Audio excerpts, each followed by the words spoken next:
राम जय जय राम, श्री राम जय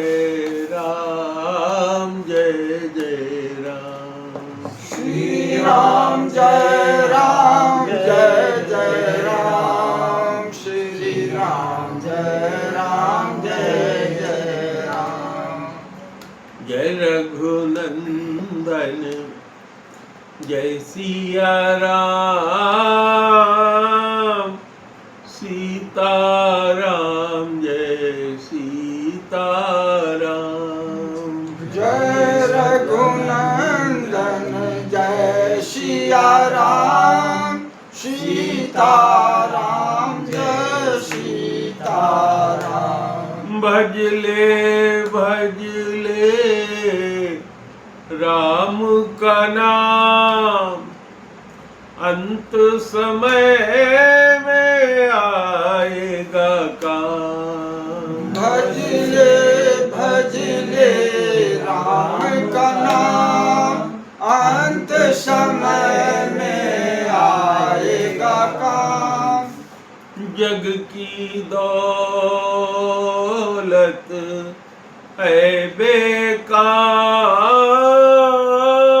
अंत समय में न आएगी काम। जग की दौलत है बेकार, अंत समय में न आएगी काम।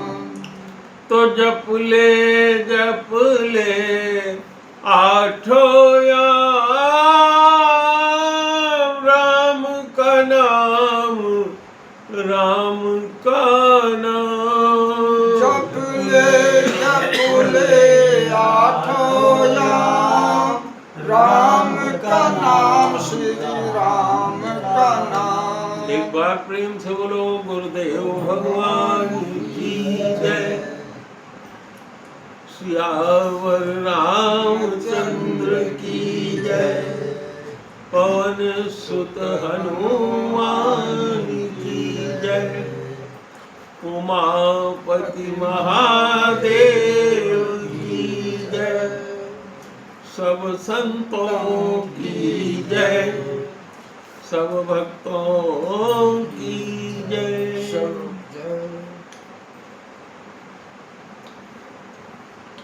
शास्त्रों में लिखा है,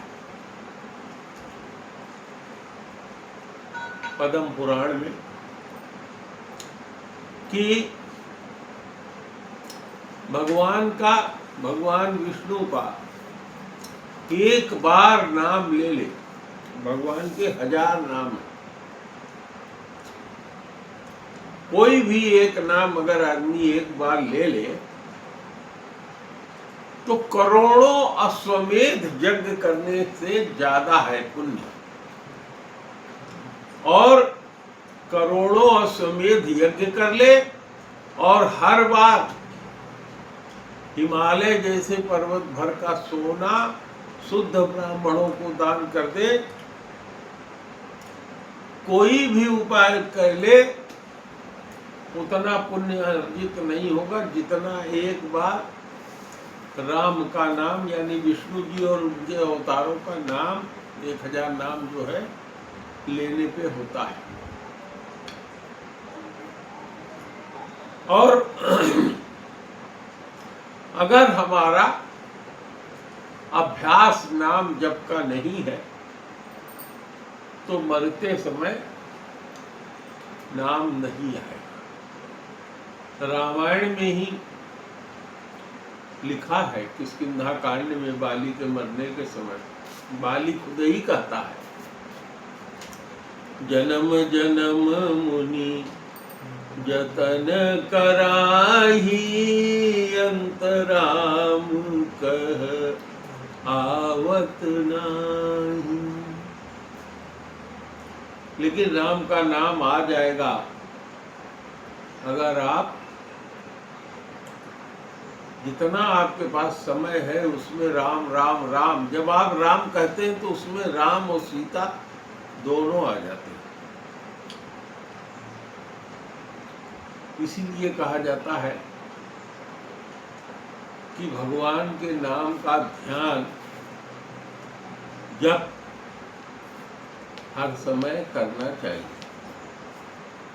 हम लोग रामचरितमानस पर चर्चा कर रहे हैं। भगवान के 3 नाम हैं, ब्रह्म, परमेश्वर और भगवान। ब्रह्म भगवान का नाम है जो निर्गुण की उपासना करते हैं, जो कहते हैं कि भगवान शरीर धारण नहीं करता, भगवान निर्गुण है, अलख निरंजन है, यानी जिसको देख नहीं सकते आंख से,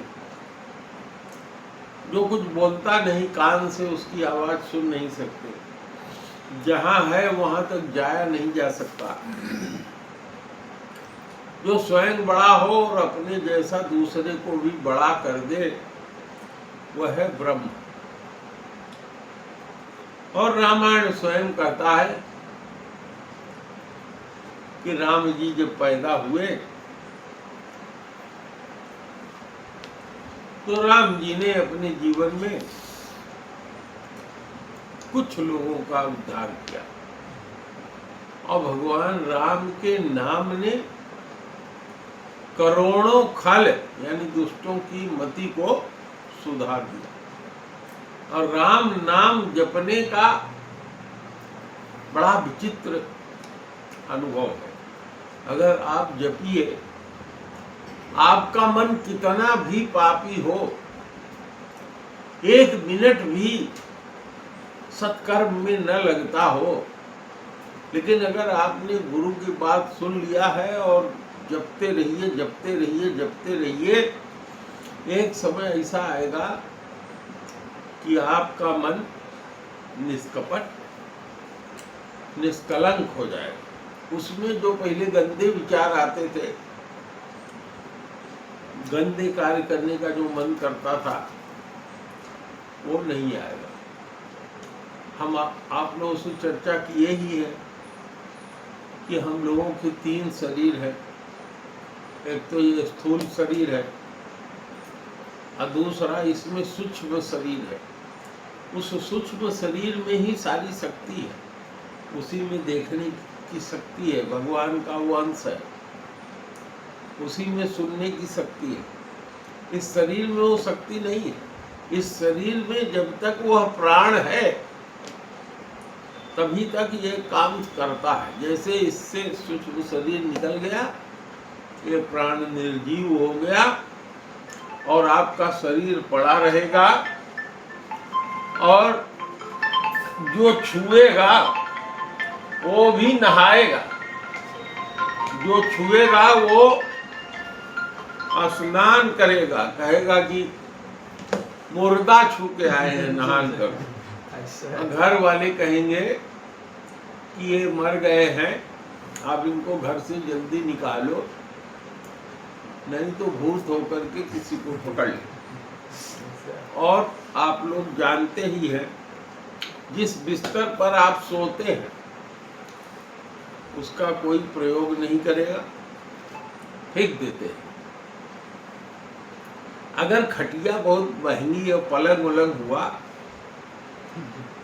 तो छोड़ दिए लोग, उसको रख लेते हैं। बड़ा हिम्मती घर का कोई बुजुर्ग होता है वो ले लेता है, नहीं तो जब वो मांगने आता है ब्रह्म बाबू क्या कहते हैं उसको, महाबाबर, तो उसको दे देते, ले जाओ भैया। वो कहता है कि वो जो अंगूठी पहनते थे वो हमको दे दो, वो कोई नहीं देगा।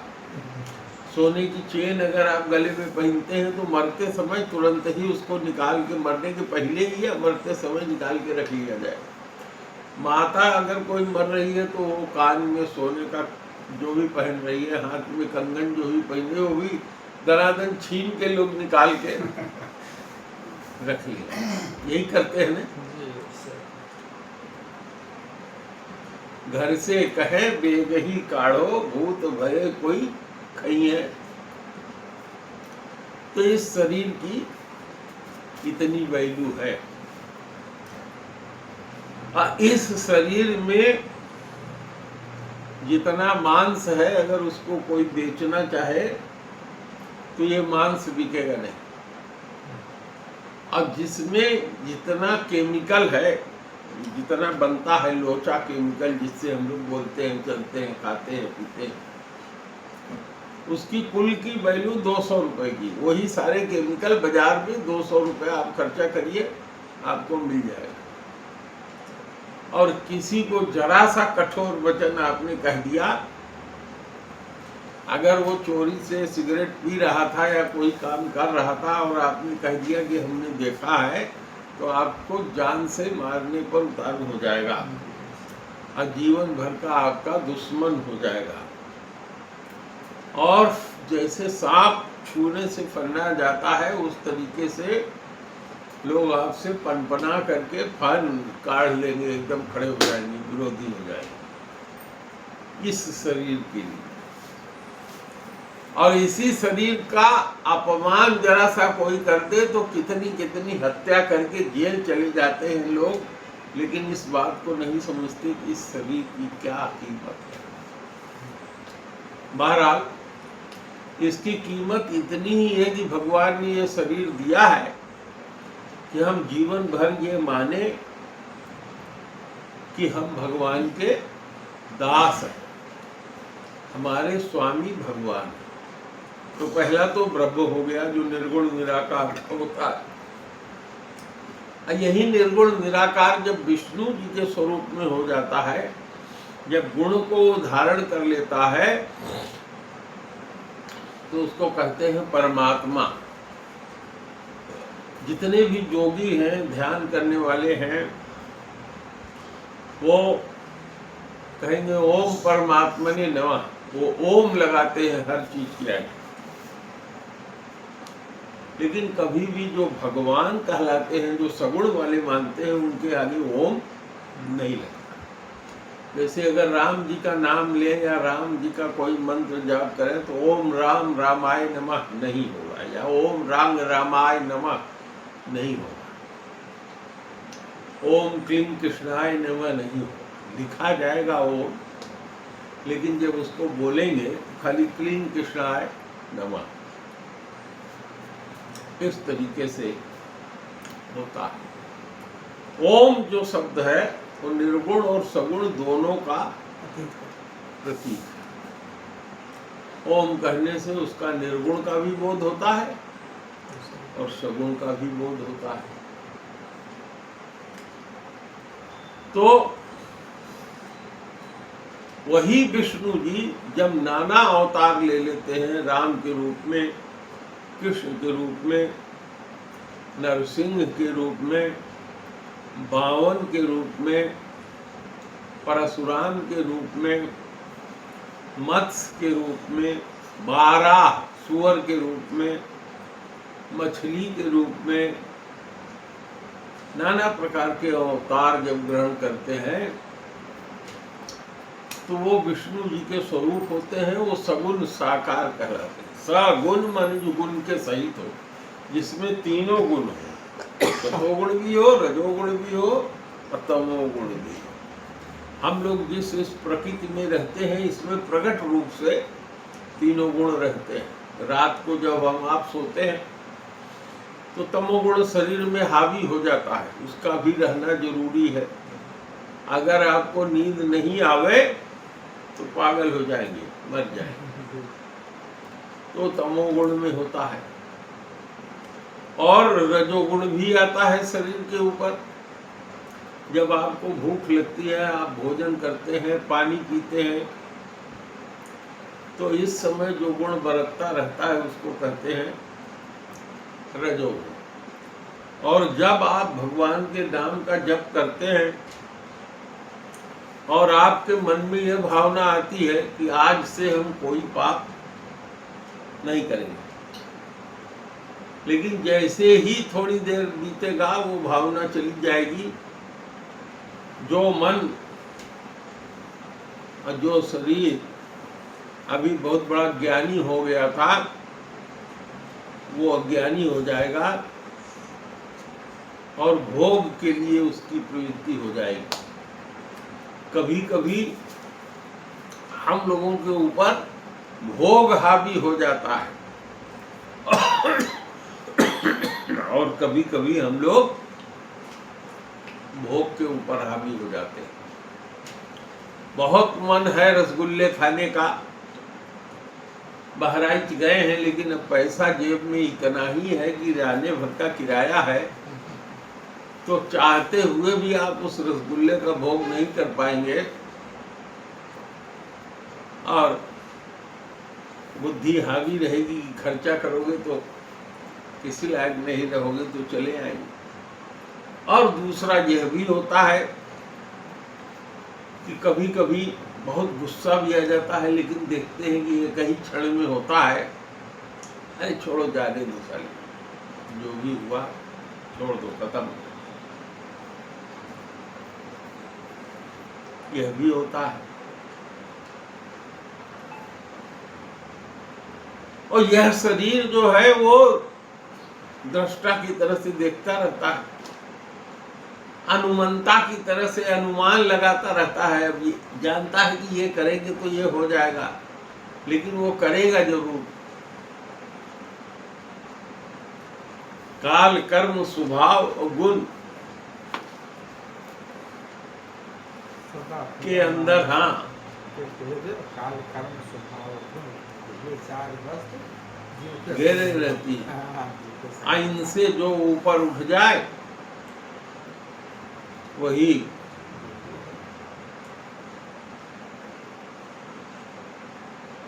अच्छा है, वही महात्मा है। लेकिन ये होता नहीं है। और हम लोग जब भगवान ने अपने अंश से सबसे पहली बार सृष्टि किया था तो सब लोग एक बराबर थे, किसी के पास न पाप था और न पुण्य। तो हमारे कहने से ये ना समझ लेना कि भगवान हम लोगों को पैदा किए ना, जितने पुराने भगवान हैं उतने पुराने हम लोग हैं। ये शरीर पुराना नहीं है, लेकिन इसके अंदर का जो ये चैतन्य है वो उतना ही पुराना है। इसको न तो भगवान पैदा कर सकते हैं, भगवान सोचेंगे नई आत्मा पैदा कर दे, नहीं कर सकते। और भगवान सोचेंगे एक आत्मा को हम मार दे, समाप्त कर दे, कर नहीं सकते।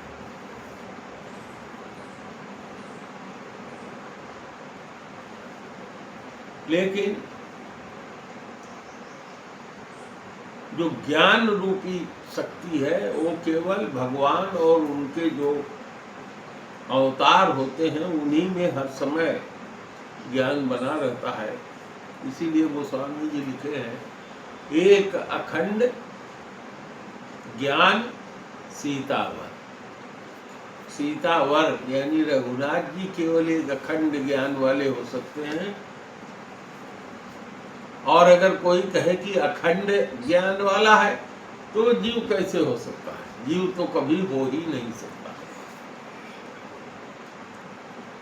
तो पिछले बार हम लोग चर्चा कर रहे थे, जब भगवान राम दशरथ जी के यहाँ शरीर धारण करके सगुण रूप में पैदा हुए थे तो उनके चरित्र को गोस्वामी जी ने लिखा, जिसको शंकर जी ने जो अपने मन में विचार किया था, राम जी का चरित्र होने के कारण उसका नाम हुआ रामचरित। चूंकि उन्होंने अपने मन में रखा था तो वो रामचरितमानस हो गया।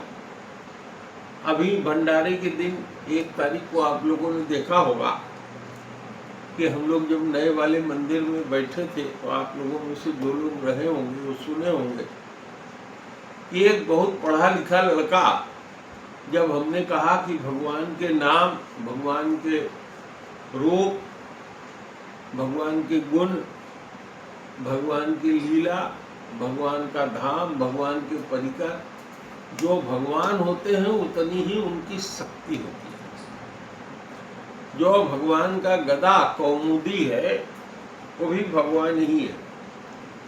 जो उनका मकराकृत कुंडल है वो भी भगवान ही है, भगवान से अलग नहीं। तो उस बच्चे ने हमसे पूछ दिया था, आप तो थे प्रधान जी की नहीं थे? आप भी नहीं, आप रहे नहीं। तो उन्होंने पूछा कि महाराज जी भगवान का गुण क्या होता है, जरा बताइए। तो संभव नहीं था, तो एक दो गुण हमने चर्चा करके, आप आए तो थे लेकिन आप यज्ञ कराने के लिए सामान जुटाने में बिजी थे। ओम प्रकाश जी का बड़ा वाला पुत्र जो पोस्ट ग्रेजुएट की पढ़ाई किया है, बहुत बड़े पद पर मैनेजर है, लेकिन उसको सुन के मुझे लगा कि ये आज तक भगवान का गुण नहीं जानता था। और शायद इसी कारण ओम प्रकाश जी इसी कमरे में जहाँ हम लोग बैठे हैं, उन्होंने कहा था कि महाराज जी अब कोई किताब नहीं खरीद पाएंगे, इसलिए कि हमारे पास टाइम नहीं है, हम पढ़ नहीं पाएंगे। और हमने देखा सच में कि साल नहीं बीतने पाया, उनका शरीर छूट गया। अरे माघ वाली भागवत खरीदे न लखनऊ, आप बतावा कल हम फलानी दुकान पर ले लिए। हाँ, भागवत तो कहे कहत रहे माघ में, नहीं कह पाए और और नीचे शरीर में चले छूट गए। गया। बैठ रहेंगे। पत्नी भी उनके मरने के बाद 1 साल पूरा नहीं हुआ, 1 साल 10-5 दिन में पूरा होता, उसमें वो भी खत्म हो। तो लड़के में ये बात समझ में आई कि महाराज जी गुण क्या होता है भगवान का बताइए। तब हमने 2-4 गुणों की चर्चा किया। यह महज संयोग था कि वो उस सत्संग में आ गया। तो जो भगवान का नाम है वो भी भगवान ही है, भगवान की पूरी शक्ति है उसमें। भगवान का जो रूप है वह भी भगवान ही है, उसमें वही शक्ति है जो भगवान में। भगवान का जो गुण है उसका कोई वर्णन करे तो उसको भी वही मिलेगा जो नाम जपने वाले को मिलेगा। भगवान की कोई लीला का ध्यान करे तो उसको भी वही गति मिलेगी जो राम के नाम को, उनके गुण को जपने का होगा। और भगवान के जो परिकर हैं, जैसे लक्ष्मण जी हैं, भरत जी हैं, शत्रुघ्न हैं, सीता जी हैं, तो वो उनके नित्य परिकर हैं। साकेत धाम में भगवान जहाँ राम निवास करते हैं, वहाँ सीता जी, लक्ष्मण जी, सब जो उनके परिकर साथ वाले जो आए थे वो सब वहाँ उनके साथ रहते हैं। और भगवान जब अपने भगवान राम के रूप में जब आप राम जी का नाम जपेंगे तो वो आपकी इच्छा के अनुसार, अगर आप वैकुंठ मांगते हैं तो वैकुंठ दे देंगे। अगर आप साकेत धाम मांगते हैं, मन की इच्छा कि जहाँ भगवान राम रहते हैं वहीं हमको ले जाया जाए, तो साकेत धाम मिल जाएगा। भक्त की जो इच्छा होती है वही रूप में भगवान पूरा कर देते हैं। और भगवान के अलग अलग रूप का सब लोग अलग अलग प्यार करते हैं। जैसे किसी को भगवान राम बड़े प्यारे हैं, तो किसी को भगवान कृष्ण बहुत प्यारे हैं, किसी को विष्णु जी बहुत प्यारे हैं, वो उन्हीं की पूजा करते हैं, उन्हीं के स्वरूप का ध्यान करते हैं। और किसी को नरसिंह देव बहुत प्यारे हैं, किसी को कृष्ण जी प्यारे हैं, वो कृष्ण जी का स्वरूप छोड़ करके राम जी के स्वरूप में कभी नहीं जाएगा। वो मानेगा भी नहीं कि वो इतने ताकतवर हमारे भगवान है, हम उनको पूजा करें, प्रणाम करें ना। यहाँ तक की स्थिति आई है कि कहते हैं कि जब गोस्वामी जी थे, जब सूरदास जी थे, तो एक बार गोस्वामी जी वृंदावन गए थे घूमते घूमते, तो सूरदास जहाँ निवास करते थे वो मंदिर था, तो उसमें उन्होंने प्रणाम किया और तुलसीदास जी से भी कहा कि आप भी प्रणाम करिए। तो तुलसीदास जी ने कहा, का वर्णो छवि याद की, भले बने हो नाथ, और तुलसी मस्तक तब झुके धनुष बल। हाँ जी। तो कहते हैं लोगों ने देखा कि भगवान कृष्ण का स्वरूप छोड़ करके राम बन गए। तो भगवान आज भी रघुनाथ मंदिर है वहाँ, वो फिर कृष्ण नहीं बने। तो इस तरह से एक दक्षिण भारत में संत हुए जो भगवान कृष्ण के विट्ठल स्वरूप का ध्यान करते, विट्ठल विट्ठल विट्ठल, वो विट्ठले विट्ठल जपते थे। कृष्ण जी का मंदिर है। तो भक्त जो है भगवान को बड़े प्रिय हैं, और भक्तों के लिए भगवान जो है अपना जो नियम प्रतिज्ञा होता है उसको तोड़ देते हैं, छोड़ देते हैं, भक्त वाली करते हैं। तो माता सीता जयमाल लेकर के पहुंची हैं, अभी धनुष टूटा नहीं है, धनुष उठाने भी लोग गए नहीं हैं। तो वहाँ राम जी लक्ष्मण जी भी बैठे हैं, और माता सीता ने राम जी और लक्ष्मण जी की तरफ देखा, राम जी को देखा, तो उनको तुरंत याद आ गया कि यहाँ जहाँ हम देख रहे हैं इनको, यहाँ गुरु लोग भी बैठे हैं। गुरुजन लाज, गुरुओं की लाज है, गुरु लोग बैठे हैं, उनके गुरु सतानंद भी बैठे थे। और समाज बड़े बूढ़े लोग भी बैठे हैं, बड़े बूढ़े लोगों का समाज भी वहाँ बैठा हुआ है। देख सी सकुचान, इसको देख करके माता सीता जी सकुच में आ जाती हैं। लागी बिलोकन सखिन तन, जो भगवान को ऐसे देख रही थी, और उनको तरफ से निगाह हटा करके जो सखियां, सयानी सखियां लेके जा रही थी, उनको ने जयमाल लिए हाथ में, तो अपने सखियों की तरफ देखने लगी, निहारने लगी। लागी बिलोकन सखिन तन रघुवीर ही उरयान, रघुवीर जी को जो बाहर देख रही थी वो उनका स्वरूप हृदय में बसा लिया, और नयनों से जो राम जी को देख रही थी वो नयनों को, दृष्टि को हटा करके अपने सखियों की तरफ कर लिया। राम रूप अरुषिय छवि देखे, नर नारिन परिहरी निमेखे। मैंने चर्चा किया है कि निमिष जी, राजा निमि भगवान राम के खानदान के ही थे, और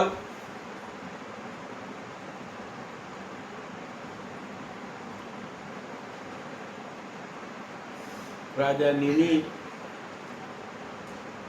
एक बहुत बड़े संत से इनका बाता कही हुई, और उस संत ने इनको श्राप दिया कि जाओ तुम्हारे शरीर का पात हो जाए। तो राजा निमि का शरीर पतन हो गया, गिर गया, खत्म हो गए। और उन्होंने, राजा निमि ने भी श्राप दिया उस संत को, तुम्हारा भी शरीर का पात हो जाए। उस संत का भी शरीर वहीं छूट गया। तब से राजा निमि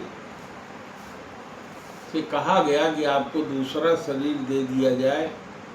उन्होंने कहा नहीं, अब हम शरीर नहीं चाहते हैं।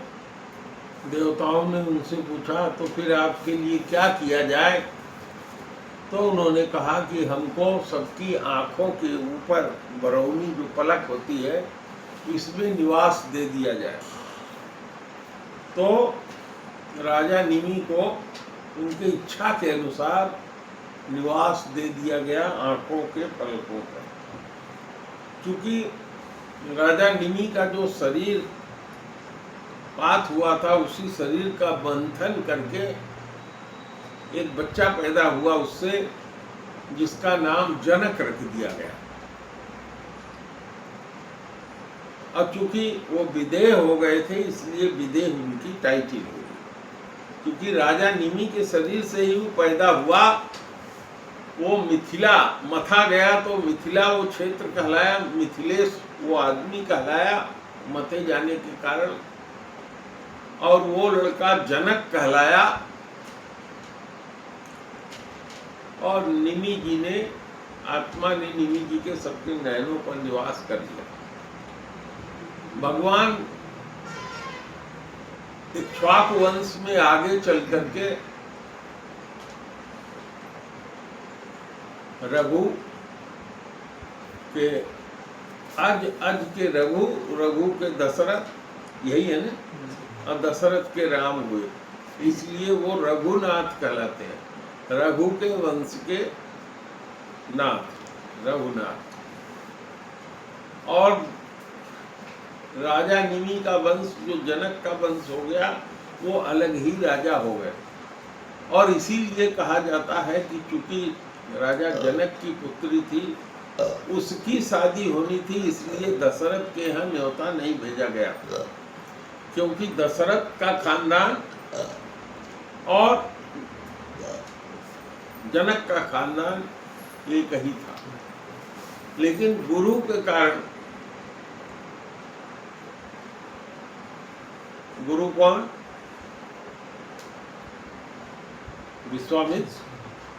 विश्वामित्र जी ले गए।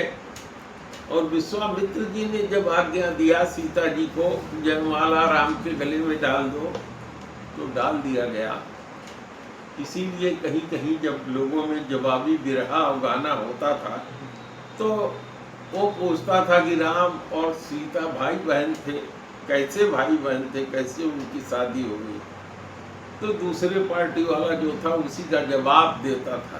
तो इसीलिए यद्यपि हम सब लोग सनातनी हैं, हिंदू हैं, हम लोग इसको नहीं मानते, लेकिन हमारे लोगों के यहाँ यह बात कही जाती है कि पत्रा में, साहित्य में चाहे जितना गलत दिया हो, कार्य वर्जित हो, लेकिन अगर गुरु कहता है कि नहीं ये कार्य आप करिए, तो वहाँ वो गुरु के आदेश से वो कार्य कर लिया जाता है और उसका कोई दोष नहीं होता। आप लोगों को अगर याद होगा तो याद होगा, एक बार कोई भंडारा यहाँ पड़ा था जिसमें दिन में सूर्य ग्रहण पड़ा था, और लोगों ने, गुरु महाराज जब यहाँ थे तो उनसे पूछा गया कि महाराज सूर्य ग्रहण लगा है, कैसे भंडारा होगा? उन्होंने कहा आप लोग करिए, कोई दोष नहीं है। और भंडारे का कार्यक्रम हुआ। तो इसीलिए जो राजा निमि थे, जो सबके पलकों पर निवास करते थे, वो छोड़ करके भाग गए राम जी के पलक से भी और सीता जी के पलक से भी, कि हमारे खानदान के लड़का लड़की हैं। देखा नहीं गया, जैसे अपना कोई बाप अपनी लड़की को देख नहीं सकता कि किसी से उसकी आंख मिली हुई है, आंख या तो टार लेगा, बदल लेगा। तो इसीलिए कहते हैं कि राम रूप अरुष्य छवि देखे, नर नारिन परिहरे विषय निमेखे। राजा निमिष ने नर और नारियों के जितने लोग एक दूसरे को देख रहे थे, राम और सीता को, सबके पलकों पर से भाग गए राजा निमिष।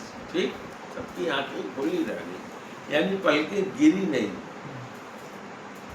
इसीलिए कहा जाता है कि जब अशोक वाटिका, जब पुष्प वाटिका में राम और सीता देखे थे एक दूसरे को, तो उस समय भी राजा निमि ने दृगंजन छोड़ दिया था। उस समय भी जब राम और सीता ने पुष्प वाटिका में एक दूसरे को देखा।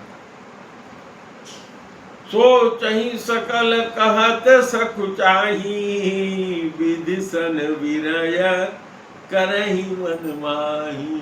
सब सोच रहे हैं, अब कहने में संकोच करते हैं, और अपने मन ही मन भगवान ब्रह्मा से, विदना से प्रार्थना कर रहे हैं कि ये लड़का जो बहुत सुकुमार है, इसी से सीता जी की शादी हो जाती तो अच्छा था। लेकिन सोच रहे थे कि तो देखने में इतने कोमल हैं, इतने सुकुमार लग रहे हैं, और कहाँ शिव जी का इतना बड़ा धनुष, कैसे उठा के उसको प्रतिंचा चढ़ाएंगे।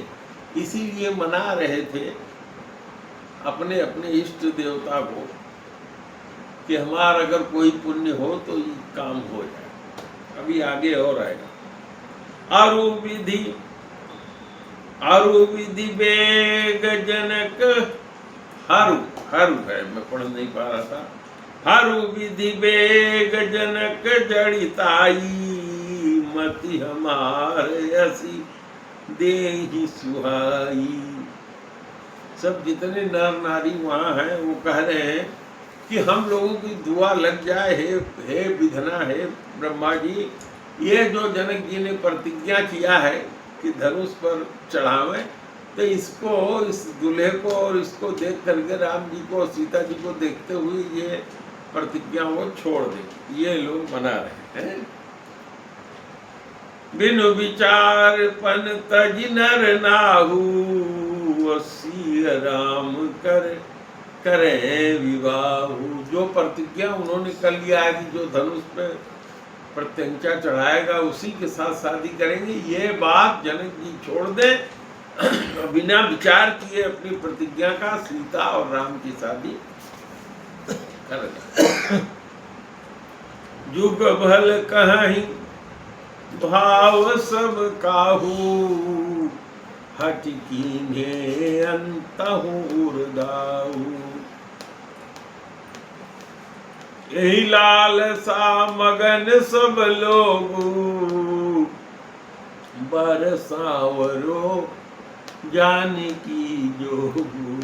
सबके मन में यही लालसा है कि ये जो सांवरा वाला बर है, ये अगर बर बने सीता जी का तो बहुत अच्छा होगा और सारे संसार इस जनक को भला कहेगा कि अच्छा किया था उसने, इतना बढ़िया दूल्हा था, दुल्हन को देखते हुए प्रतिज्ञा छोड़ दिया तो कोई बुराई नहीं किया, भला ही किया। तब बंदी जन जनक बुलाए, बिरदावली कहत चली आए। अच्छा, हम पहले बचपन से सोचते थे कि जो जेल में रहने वाले लोग हैं वही बंदी कहलाते हैं, लेकिन बाद में एक विद्वान के यहाँ जब हमने सुना और बाकी पढ़ा, मत पढ़ा, तो ये हुआ कि जो वंदना करने वाले लोग हैं, जो सवेरे उठ के राजा की वंदना करते थे और खानदान का गुण गाते थे कि इनके बाप में ये गुण था, इनके आजा में ये गुण था, आजा के आजा में वो गुण था, ऐसा अभी भी हम लोगों की शादियों में 3 पुस्त का नाम लिया जाता है। बाप जिसका बेटा है उसके बाप का नाम और उसके बाप के बाप का नाम, 3 पुस्त का नाम लड़की वाले की तरफ लेते हैं और 3 पुस्त का नाम लड़के वाले की तरफ लेते हैं। और सबका गुण वर्णन जो शादी कराने वाले पंडित होते हैं, पुरोहित, वो पहले से ही लिख लेते हैं। अगर कोई नया पुरोहित आया है तो पूछ के लिख लेगा, है ना, और उनके गुण अपने से बना करके, वो बड़े प्रतापी थे, वो बड़े अच्छे थे और ये था और वो था, उसे लड़की का भी गुण चढ़ा के बता दिया। तो उसी तरीके से जो गुण गाने वाले बंदी जन थे, जो वंदना करने वाले थे, उनको जनक जी ने बुलाया और वो लोग जनक जी के खानदान का जो गुण था, बिरदावली थी, वंश की जो कीर्ति थी, ये महाराज जनक है, इनके बाप ये थे, उनके बाप वो थे, उनके बाप वो थे, जितने खानदान तक जानते। अगर कोई आदमी थोड़ा बड़ा हो गया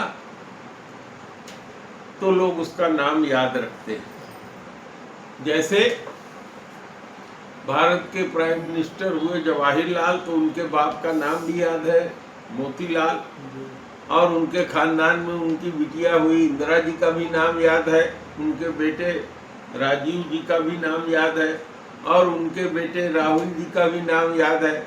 लेकिन अगर हम आप लोगों से कहें तो बहुत करेंगे तो 3 पुस्तक से ज़्यादा चौथे पुस्तक का नाम न याद होगा, न उनकी फोटो होगी, न गांव का कोई बताने वाला होगा, खत्म है कि नहीं? यही स्थिति है। तब बंदी जन जनक बुलाए, बिरदावली कहत चली आए। कहन बुझाई कहूँ पन मोरा, चले भाट ही हर सुन थोड़ा। ओ बंदी जन, जो भाट भी कहलाते थे, वो राजा जनक के खानदान का गुण बताते रहे। उनको राजा जनक ने कहा कि जाओ भाई, आप लोग गा करके मेरी प्रतिज्ञा सुनाओ कि जो कोई वो धनुष, पिनाक नाम का धनुष है शंकर जी का, उसको जो तोड़ेगा या उसको जो प्रत्यंचा चढ़ा देगा, उसी से मेरी बेटी की शादी होगी। तो वो लोग ऐसे दुंदुभी नगाड़ा बजाते हुए, सुनो सुनो सुनो, राजा जनक ने प्रतिज्ञा किया है कि ये भगवान शिव का जो धनुष रखा हुआ है, इसकी प्रत्यंचा जो चढ़ा देगा, उसी के साथ ये सामने जो बिटिया सीता खड़ी है, इसकी शादी उसी के गले में वो जयमाल डालेगी। बोले बंदी बचन बर सुनहु सकल महिपाल। जो हमने अभी आपको बताया, वहां जितने राजा आए हुए थे उनके बीच में बंदी जन नगाड़ा, यहाँ नगाड़ा नहीं लिखा है, लेकिन उन्होंने जा करके, होता वही है, चिल्ला करके कहा कि हे देश देश के आए हुए राजा लोग सुन लो, पन विदेह कर कहीं हम भुजा उठाई विशाल। अपनी बड़ी बड़ी भुजाएं उठा के हम लोग राजा जनक की प्रतिज्ञा कह रहे हैं। क्या प्रतिज्ञा, आगे सुनिए। निप भिजवल विदु शिव धनु राहु, गरु कठोर विदित सब काहू। अब देखिए यहाँ कितने सुंदर ढंग से गोस्वामी जी ने लिख दिया है कि अगर इसको समझाया न जाए तो इस चौपाई का अर्थ समझ में नहीं आएगा। कहा जो राजाओं के भुजाओं में ताकत है, नृप भुजबल विदु, ये क्या है, चंद्रमा है। राजाओं के भुजाओं में जो ताकत है जिससे वो धनुष को उठाएंगे, वह ताकत क्या है, आसमान में उगने वाला चंद्रमा है। 2 दिन पहले आप लोगों ने देखा होगा, पूर्णमासी का चंद्रमा दिखाई पड़ रहा था ना, जिस दिन यहाँ भंडारा था। तो राजाओं के बाह की जो ताकत है वो क्या है,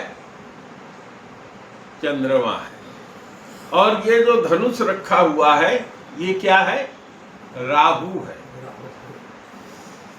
और गरु कठोर विदित सब काऊ, ये बहुत गढ़ू है, बहुत कड़ा है, ये सारी बात सबको पता है। तो भगवान शंकर का जो ये धनुष था, जिसको पिनाक कहते हैं, उसको भगवान शंकर ने रख दिया था कि अब इस धनुष का प्रयोग हम नहीं करेंगे। और राजा जनक को दे दिया था कि हे राजा जनक, ये तुमको दे रहे हैं, इस धनुष की तुम पूजा करो। अब राजा जनक ने उस धनुष को पूजा करने के लिए रख लिया था, क्योंकि शिव जी की आज्ञा थी। तो वो धनुष इतना साधारण नहीं था कि कोई उसको उठा लेता।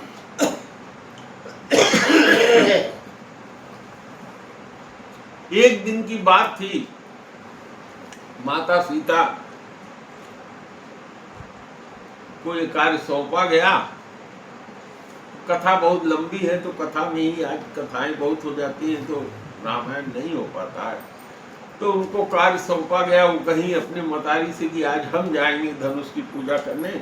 अब गई, एक हाथ से जहाँ धनुष पकड़ा जाता है ना, धनुष में पकड़ने वाला बना रहता है, उसको पकड़ के बाएं हाथ से उठा ली। और वहाँ जितना घास फूसा लगा था, वो जितनी सखियां उनके साथ और सब गई थी, कहा मैं उठाई हूँ तो लोग साफ कर। सब कहीं कि अरे बहुत देर तक उठाना पड़ेगा इसको साफ करने के लिए, लीपने में। उन्होंने कहा जितना देर चाहो उतना देर तो लोग करो, हम उठाए हैं, कोई दिक्कत नहीं। जब किसी ने आके जनक से कहा नहीं, अब बाद में जब सफाई हो गई तो जनक जी गए पूजा करने, तो देखा अरे धनुष जो उसके नीचे जहाँ धनुष पड़ा था, धरती को छू रहा था, वहाँ घास धूल जम गई थी, कोई उठा ही नहीं पाता था, साफ नहीं होता था। आज ही चमत्कार कैसे हो गया? तो जब उन्होंने पूछा तो उनकी पत्नी सुनैना ने बताया कि ये बिटिया सीता गई थी, इसी ने उठा लिया, सब लोगों ने साफ कर दिया। तो उन्होंने कहा कि जब हमारी लड़की इतनी बलशाली है, इतना ओज तेज इसके अंदर है कि ये बाएं हाथ से उठा ले रही है, तो इसका पति तो ऐसा होना ही चाहिए जो इसको उठा के इस पर प्रत्यंचा चढ़ा दे, डोरी दोनों किनारे को बांध दे। बांधना कोई आसान नहीं होता। एक बांस की फरेठी ले लीजिए, हाथ भर का ऊंचा, और उसको धनुष जैसा बना लीजिए, उसको रसरी से अगर चढ़ाना हो नीचे ऊपर तो हाल खराब हो जाएगा। तो उसको दबाना पड़ता है और फिर उसको बांधना पड़ता है। तो उन्होंने कहा वो जब बलवान होगा उस स्तर का तभी कर पाएगा, यही प्रतिज्ञा उन्होंने किया था। तो कहा राजाओं के भुजाओं का जो बल है वो चंद्रमा है, और ये धनुष राहु है। तो अभी आपने धनुष की कथा सुन लिया, अब राहु की कथा सुन लीजिए। राहु और केतु नाम के जो दो ग्रह, तो ये भगवान विष्णु ने भी मदद किया था, और देवता और दैत्य ने दोनों ने मिलकर के समुद्र का मंथन किया। भगवान ने कहा कि इससे अमृत निकलेगा, तुम लोगों में बराबर बराबर बांट देंगे। जब अमृत निकला तो भगवान विष्णु जो है बहुत सुंदर लड़की बन करके मटकते हुए कपड़ा पहने घड़ा लेके आ गए, और उनको देख करके सारे राक्षस तो कामी होते ही हैं, वो सब देख करके लोलुप हो गए। और उन्होंने इशारा करके कहा राक्षसों की कि तुम लोगों को मैं खूब पिलाऊंगी, भर भर की जी पिलाऊंगी। और अमृत जो था वो तो देवताओं की पांति में देने लगी मोहिनी, और मदिरा जो वो भी समुद्र से निकला था वो राक्षसों को पिला दिया। मदिरा पी करके वो सब बहुराए, लेकिन उसमें एक राक्षस जो था बड़ा बुद्धिमान था, वो जाकर के देवताओं की लाइन में बैठ गया। जहां वो बीच में बैठा, उसके एक तरफ सूर्य देवता बैठे थे और दूसरे तरफ चंद्रमा देवता बैठे थे। सूर्य और चंद्रमा जानते थे कि ये देवता नहीं है। उन्होंने भगवान विष्णु को भी जानते थे कि यही मोहिनी है, तो उन्होंने भगवान विष्णु को इशारा किया कि ये राक्षस है। लेकिन उसको अब भगवान से तो गलती हो नहीं सकती, वो होनहार था। कैसे उन्होंने अमृत उसको दे दिया, जब तक अमृत उसको दिया और जब तक सूर्य चंद्रमा इशारा करें तब तक वो गले में पी चुका था, और गले के नीचे उसके उतर गया था, वो अमर हो गया था। अब भगवान ने अपने 1000 अरे वाले सुदर्शन चक्र से उसका गला काट दिया। तो गला और धड़ एक हो गया राहु और एक हो गया केतु। तो राहु हुआ मुंह वाला पोर्शन, जिधर ऊपर का गले से ऊपर का पोर्शन था वो राहु हुआ, और धड़ जो था वो केतु हो गया। क्योंकि राहु ही चंद्रमा और सूर्य को ग्रहण लगाता है, केतु ग्रहण नहीं लगाता। केतु हमारे आपके देवताओं के भी कुंडली में केतु रहता है, लेकिन केतु ग्रस्ता नहीं है। अब वो अपना बदला लेता है। कहा यह जाता है कि मौका पा करके वो राहु, सूर्य और चंद्रमा ने इशारा किया था तो वो उनको एक दिन निगल लेता है, लील लेता है। तो कहा कि राजाओं का जो बल है वो मानो चंद्रमा है, और शिव जी का जो धनुष है मानो वो राहु है। और हर आदमी जानता है कि ये धनुष बहुत गढ़ू है और कठोर है, ये सब लोग जानते हैं। रावण बाण महाभट भारे, बाणाचार्य जो प्रहलाद जी के, बाणासुर जो प्रहलाद जी के खानदान का था,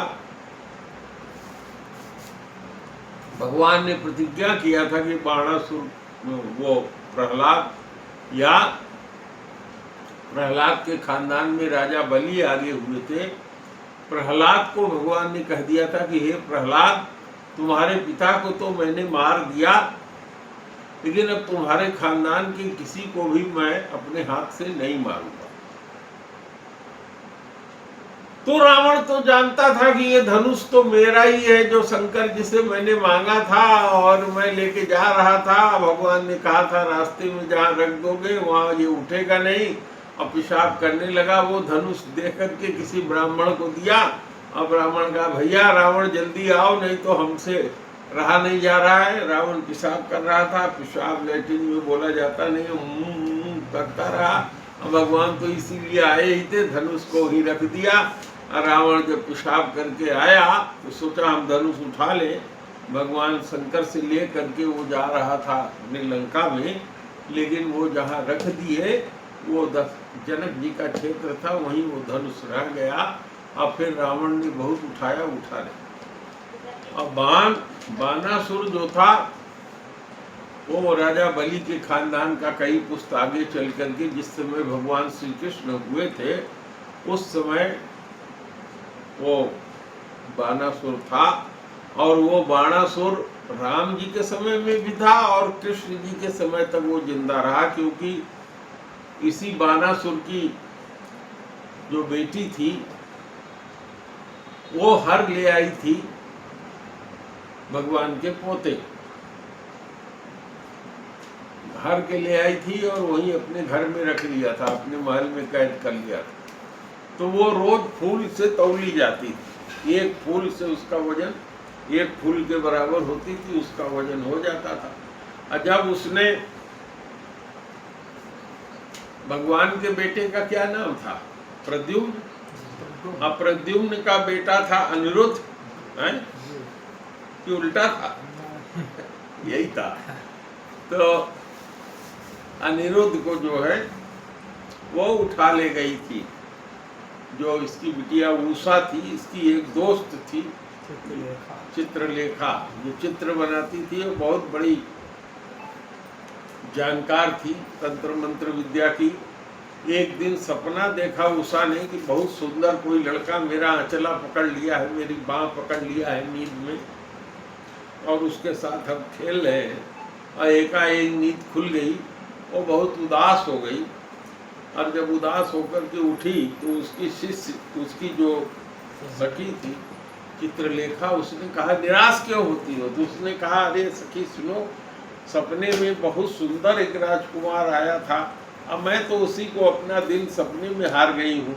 अब किसी और से शादी तो मैं कर नहीं सकती, तो अब मैं मर जाना चाहती हूँ। तो उसने कहा कि नहीं नहीं तुम चिंता न करो, दुनिया में जितने भी इस समय राजकुमार हैं एक से एक सुंदर, सबका मैं चित्र बनाती हूँ। तो देवताओं से लेकर के भगवान कृष्ण और उनके खानदान के जितने बच्चे थे, पोते थे, सबका चित्र बनाया। और कामदेव का ये लड़का था,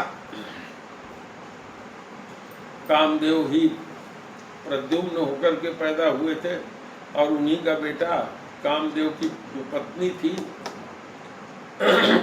उसी से पैदा हुआ था, बहुत सुंदर था। और फिर वो धीरे से हर ले आई।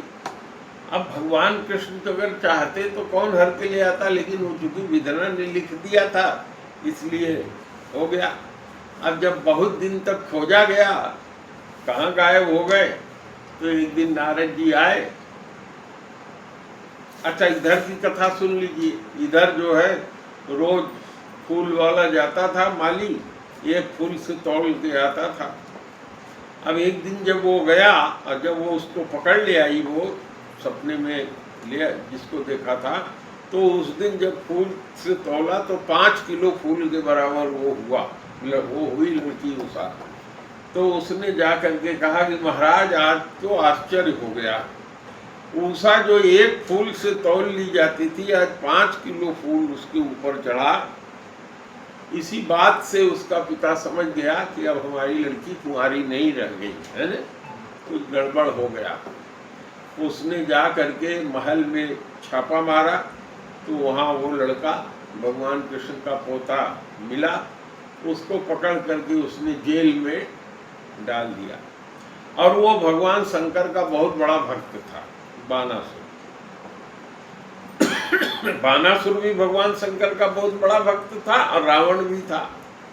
तो चूंकि वो धनुष किसका था, भगवान शंकर का था, इसलिए रावण और बानासुर ने दूर से ही प्रणाम किया, धनुष को छुआ नहीं, प्रणाम करके चले गए। वही लिख रहे हैं कि रावण बानु महाभट भारे, ये महान योद्धा थे, लेकिन देखी सरासन गवही सिधारे। सरासन को देखिया, देख करके चले गए, प्रणाम करके देख के चले गए।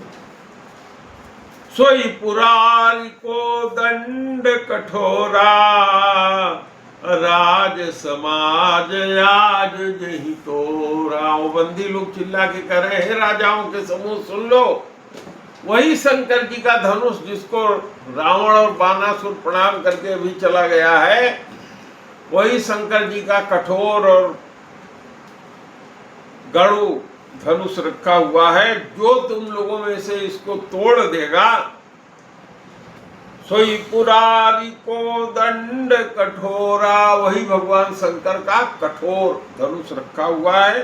राज समाज आज जो ही तोरा, आप राजाओं के समाज का जो कोई इसको तोड़ देगा, त्रिभुवन जय समेत वैदेही, तो उसको 2 जस मिलेगा।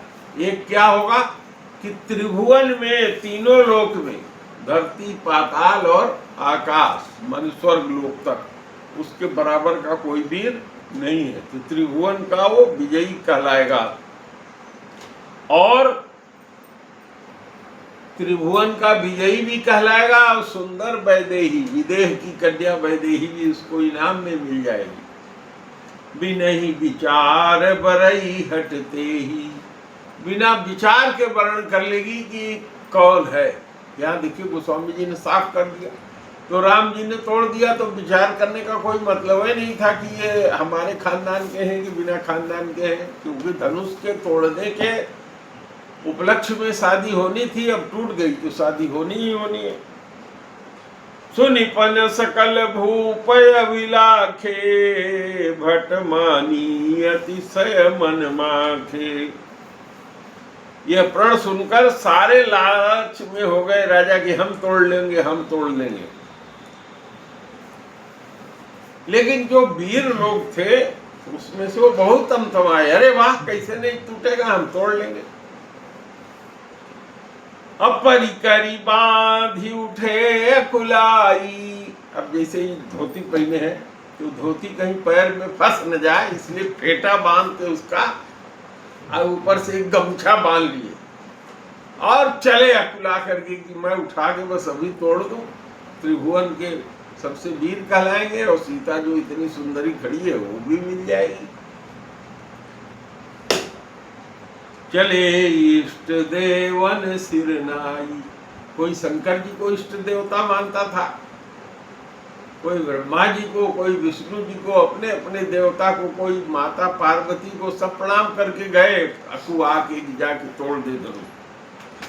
तमकी ताकी ताकि शिव धनु धरही। तमक ताकी, तमा करके देखते हैं और शिव जी के धनुष को पकड़ते हैं। उठैन कोटि भांति बल करही। मेहनत करते लेकिन वो तो धरती छोड़ते ही। अजिन के कछु विचार मन माही, चाप समीप महीपन जाही।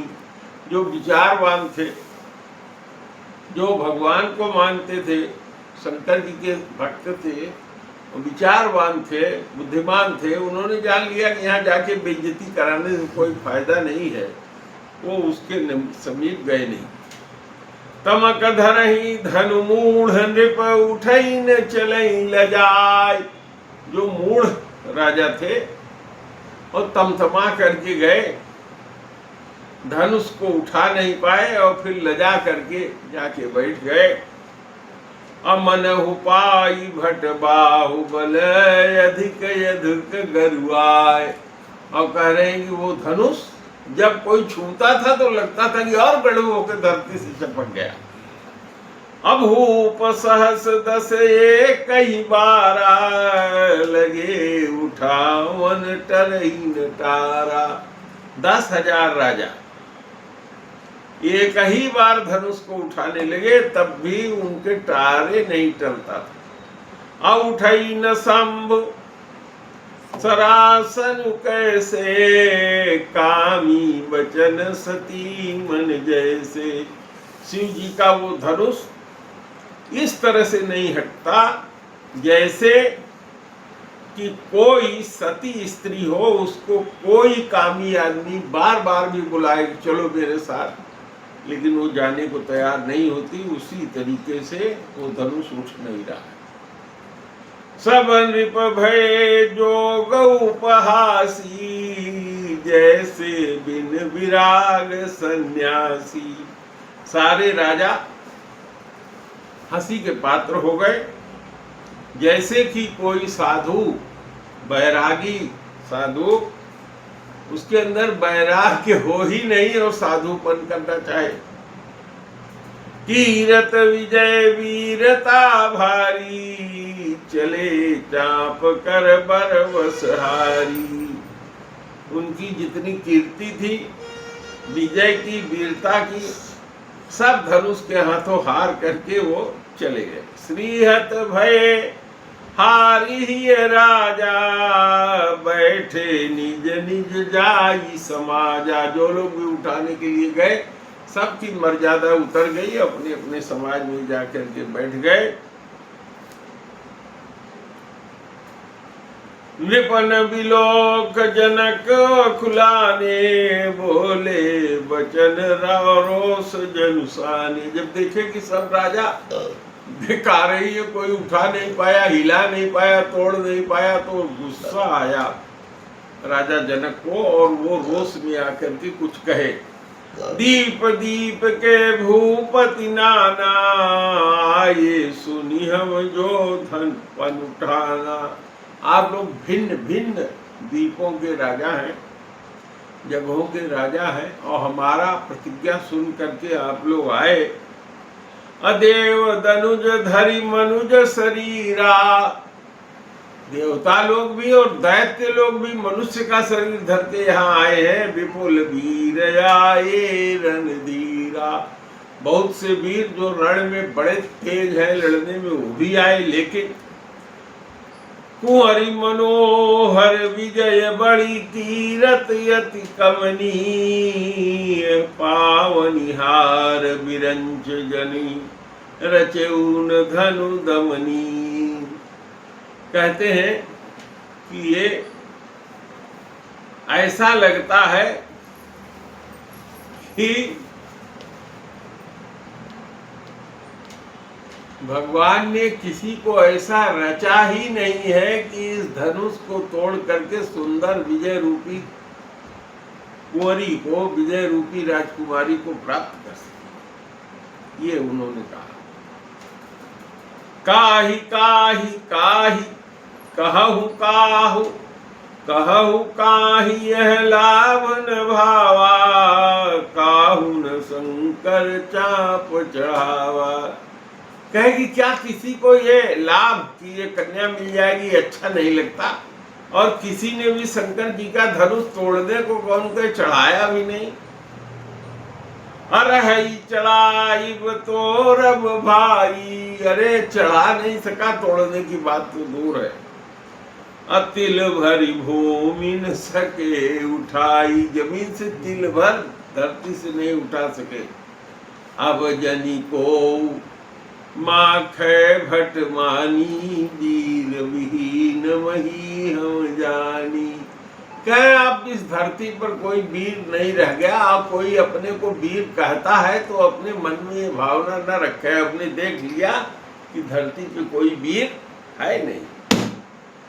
तजहुआस निज निज गृह जाहू, लिखान विधि वैदेही विवाहु। उन्होंने कहा कि सब लोग आशा छोड़ दो, अपने अपने घर को जाओ। लगता है कि विधना ने हमारी कन्या सीता की शादी लिखी ही नहीं। सुकित जाई जो पनु परिहरऊं, कुंवरी कुंवारी रही का करऊं। कहते हैं कि अगर मैं अपनी प्रतिज्ञा छोड़ दूं तो हमारी बड़ी बदनामी, बड़कपन हमारा चला जाएगा। भले कन्या कुंवारी रह जाए, मैं क्या कर सकता हूँ। जो जनते बिनु भट हुई भाई। कहे अगर मैं जानता कि धरती वीरों से खाली हो गई है, अतो पनु करी हो तेउ न हंसाई, तो इस तरह की प्रतिज्ञा करके अपनी हंसी नहीं करवाता। जनक वचन सुन सब नर नारी, देखी जानकी भय दुखारी। जनक जी का ये वचन सुन करके जितने नर और नारी वहां आए थे, जानकी जी की तरफ देख करके बहुत दुखी हुए। माँ खे लखन कुटिल भई भऊ है, वहां लक्ष्मण जी भी थे। उनको ये बात बर्दाश्त नहीं हुई, पनपना उठे एकदम। अरद पट फरकत नयन रिसऊ है, ओठ फड़फड़ाने लगे और आंख जो है रिस के मारे पलट गए, जैसे लाल हो गए। कहीं न सकहीं रघुवीर डर, लगे वचन जनुमान। चूंकि वहां बड़े भाई बैठे हुए हैं, रघुनाथ जी के डर के मारे कुछ कह नहीं पा रहे हैं। और नाई राम पद कमल सिरु, बोले गिरा प्रमाण। भाई की तरफ देखा और देखा कि भैया कुछ बोल नहीं रहे हैं, कि इसका मतलब एक तरह से इशारा मिल गया उनको कि अब कुछ बोला जाए। ये इशारा पा करके वो बोले। तो अब आज की कथा यहीं समाप्त करेंगे। श्री राम जय जय राम, श्री राम जय जय राम। आप लोग श्री राम जय राम जय जय राम, श्री राम जय राम जय। आप लोगों के लिए इसको मैं YouTube पर डाल रहा हूँ, आप लोग इसको सुनिए, एक दूसरे को शेयर करिए और इसको सब्सक्राइब करिए। धन्यवाद। आगे फिर देखें।